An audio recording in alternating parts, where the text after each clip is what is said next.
The coastal town where Minh lived was small yet brimming with life.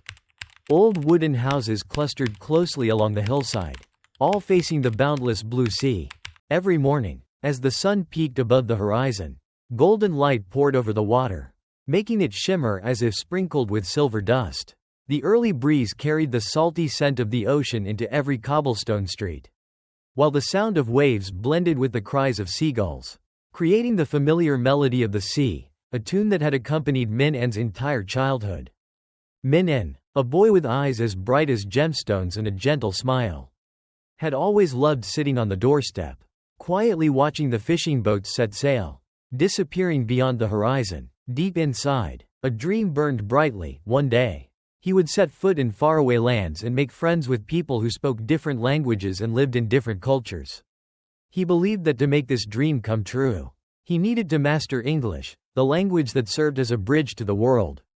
One misty morning, Minh followed his father to the beach to haul in the fishing nets. As the heavy nets were pulled ashore, something unusual washed up, a green glass bottle, its neck wrapped in strands of seaweed, glistening under the dim light. Minh's heart beat faster as he uncorked it and carefully pulled out a folded piece of paper and a small map.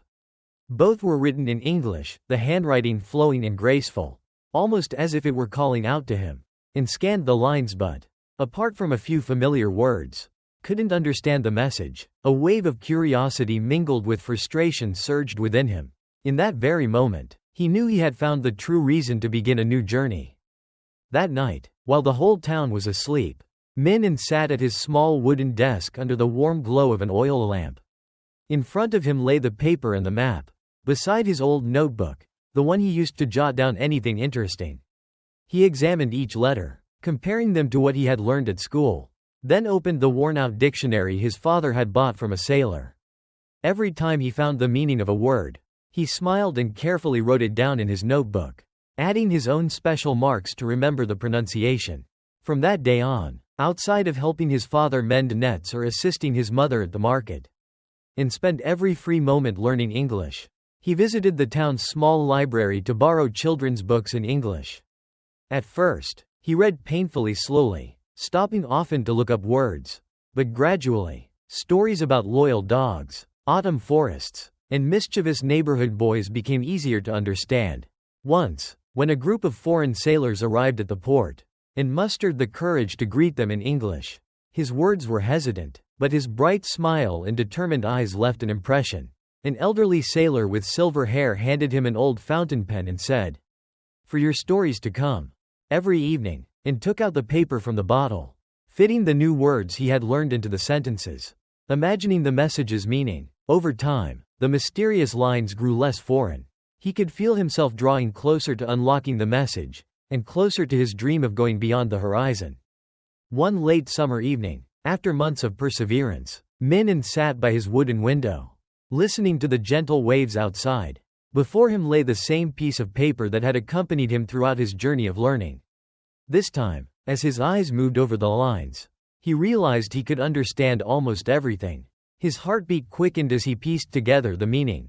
It was an invitation to a mysterious island where the Festival of Lights would take place, a celebration held only once every 100 years. The accompanying map traced a route through rocky shores and small coves.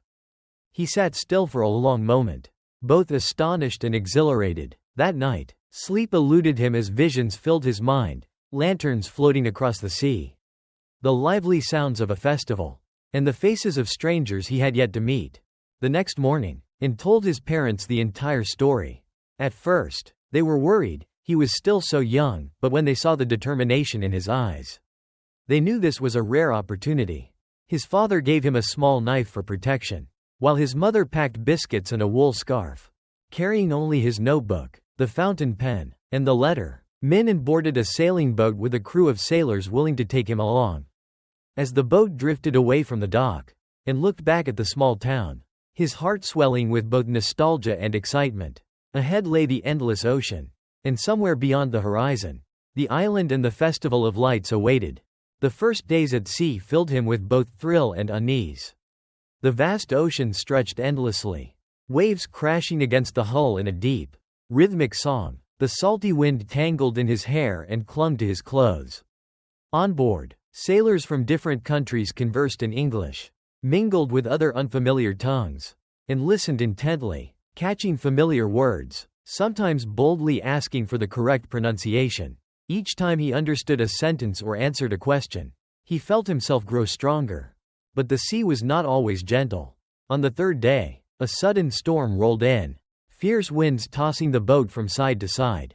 Dark clouds swallowed the sky, and thunder roared overhead, and the sailors worked together to secure the sails, fighting to stay balanced. The freezing spray stung his face, but his gaze remained steady. In the midst of the storm, he remembered the English stories about courage he had read and told himself, "If I dared to set sail, I must not give up." The storm passed, and the next dawn broke bright and golden. Sunlight danced on the water like a million gemstones. The captain, a broad-shouldered man with a deep voice, clapped him on the shoulder and said, "You're brave, boy." The short praise filled him with pride, as though he had passed an unspoken test. In the following days, and learned to read the compass, navigate by the stars, and practiced English by telling the sailors stories about his hometown. The laughter, shared glances, and exchanged tales on the deck convinced him that this was only the beginning of something much greater. One afternoon, the deep green outline of an island slowly emerged from the horizon. The closer they came, the more magical it seemed, towering cliffs draped in lush vines, waterfalls tumbling into the sea, and the sweet fragrance of forest flowers carried on the breeze. When they reached the port, it was alive with the glow of lanterns and colorful flags fluttering in the wind. The islanders, dressed in vibrant traditional clothing, greeted visitors with warm smiles. The sound of music drifted through the air. The festival of lights had begun. Hundreds of paper lanterns were lit and released into the water, forming a shimmering river of light stretching into the distance. As An walked among the crowd, speaking with the locals in English, he realized he could converse more fluently than ever before. An old man explained that the festival honored journeys and those who dared to dream. When night fell, the sky and the sea became one, blanketed in countless lights, as though guiding every heart longing for adventure. The festival ended with a breathtaking sight, hundreds of lanterns rising into the night sky, mingling with the stars, and gazed upward, a deep sense of peace and excitement filling him. The next morning, sitting by the shore, An opened his well-worn notebook, its pages filled with vocabulary, stories, and memories. He wrote one final line: "Language is the key, and the ocean is the door."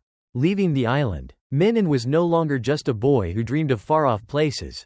He had become a true traveler. Somewhere out there, countless islands, festivals, people, and stories awaited him. With the English he had worked so hard to learn, he could keep moving forward, no fear, only burning ambition. As the boat carried him away from the shore, part of his heart remained with the lights of that night. He knew every journey was a new story, and the next chapter of Minh's story was only just beginning.